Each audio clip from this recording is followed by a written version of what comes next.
Hello. Sir, আমি state bank থেকে বলছি। হ্যাঁ বলুন। স্যার, রিসেন্টলি আপনার সেভিংস অ্যাকাউন্টে কোনো বড় ট্রানজাকশন করেছেন? বড় ট্রানজেকশন? এই শুনছো, হ্যাঁ তুমি কি ব্যাংক থেকে বড় অ্যামাউন্টে টাকা তুলেছো? হ্যাঁ, ওর অ্যাডমিশনের জন্য তুললাম না। হ্যাঁ হ্যাঁ। স্যার, আপনার অ্যাকাউন্ট সিকিউরিটি রিজনে লক করা হয়েছে। কেন? স্যার, আপনার কেওয়াইসি ডিটেলস আপডেট নেই। তো? স্যার, আপনার অ্যাকাউন্ট আনলক করার জন্য আপনার পার্সোনাল ডিটেলস চাই। হ্যাঁ বলুন। স্যার, আপনার পুরো নাম। সঞ্জয় রায়। স্যার, আপনার date of birth. 17 June 1970। Sir, আপনি আপনার এটিএম কার্ড নাম্বারটা কনফার্ম করবেন। এটিএম? দাঁড়ান এক মিনিট।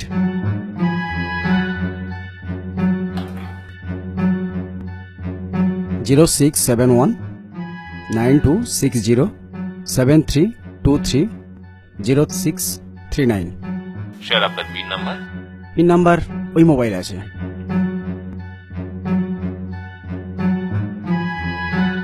হ্যাঁ 72। প্রাণান, আপনি কার সাথে কথা বলছেন আর কাকেই বা পিন নাম্বার দিচ্ছেন?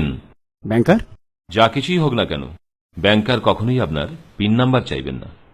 যে কেউ ফোন করুক না কেন, আপনার pin, CVV number, OTP, password এবং আপনার পার্সোনাল ডিটেলস কারোর সাথে শেয়ার করবেন না। সাবধান হন, সুরক্ষিত থাকুন।